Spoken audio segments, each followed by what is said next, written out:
We're here today. This is Tammy with Bayside Bookkeeping NC LLC and Jessica with RunItRight LLC. And we are doing our August theme for our CEO Days, which is Courage in Motion. Great, Jessica, thanks. At this month's CEO Day, we're talking about something every business owner quietly struggles with, perfectionism. And the way it disguises itself is not quite ready yet. Yes. The lesson is built around research showing that courage, not certainty, is what actually moves a business forward. Let's start there. Jessica, why does perfectionism trip up so many business owners, even the really driven ones? Oh, I love this because I feel like the most driven ones sometimes get stuck the most. And it's because they get stuck because they care too much to call it finished, right? It's only halfway there, or I know I'm going to change my mind, or I know I'm going to develop it more later, but it does not matter, okay? This is where the courage comes into action. You have to make sure that you're putting something into motion and you're working on it still. If you get stuck, you're going to lose all the momentum that you've built in your business in this area, and it's going to quietly erode at it until you get unstuck. Great. So if someone's stuck in a project right now, what would you actually tell them to do? So they may not like my advice, but the truth of it is that you just have to start and start on purpose. Not think about it, start, walk away to do 6 more things, right? It's kind of that old Brian Tracy principle, swallow the frog. You want to take your big nasty problem and do it right now. So that's what I would tell people. Pick a time where you've got time to work on it on purpose and just get the ugly parts over. Just keep going. Because finishing it up is its own kind of hard, right?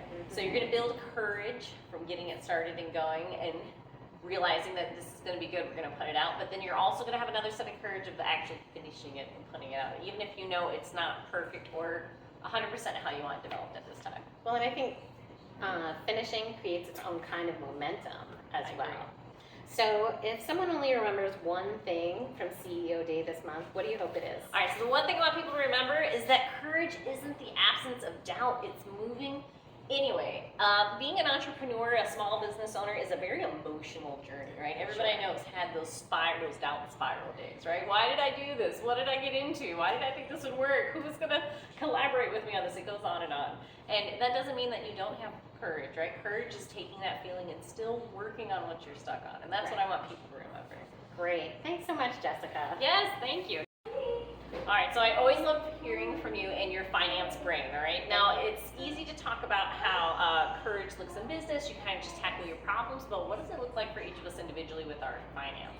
So from a finance standpoint, I don't really see courage in the big moments. I see courage in someone logging into their bank account when they've been avoiding it, or finally opening QuickBooks when it's been 6 months since they last did so. I see it in admitting I don't understand what this report is. I don't know how to read it. I don't know what it's telling me. Financial courage usually looks pretty ordinary, as a matter of fact. It's simply choosing to face reality instead of avoiding it. I love that it's a very quiet, personal, alone moment where those courage and those conversations really happen. Yes, it is. Now, a lot of people avoid their finances because they're afraid of what they'll find. You know, some of them, it's just stressed out to see, period. What would you just say to these people? So first and foremost, your numbers are not judging you. It might feel like they're judging you, but they're really not. They're just giving you information. And so a profit and loss statement doesn't say that you're a bad business owner. A balance in your bank account isn't a report card. It's actually feedback, right? So once you have honest information, you can make better decisions. The scary part to me isn't seeing the numbers. The scary part to me is when you're making business decisions without actually looking at your numbers. I love how you lay that out, because that's something that you find a lot of people do, right? If they get into that avoiding the finances, then it's kind of this very maverick, fly by the seat of your pants business making at that point, and that's not the way that anyone run business or even sustainably. It's not recommended. So I'm glad that you really give that example for us to understand how that works. Now, you talk about this financial confidence. What's the relationships between those courageous moments and confidence in your books? So I think people get them backwards. They think confidence comes first, but it's actually the courage that shows up first. You look at your numbers even though you're nervous.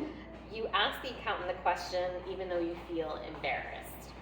You send the invoice, you follow up on payment, every one of those courageous actions builds confidence. By the time you feel confident, it's because you've already been courageous dozens of times. So you don't become financially confident by waiting until you're ready.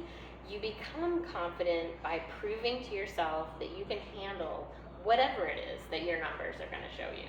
I really like that. It's where the courage comes in, right? You keep doing all those little courageous moments so you don't lose your momentum. Yes. And then it turns into confidence with your numbers and with your business. Right.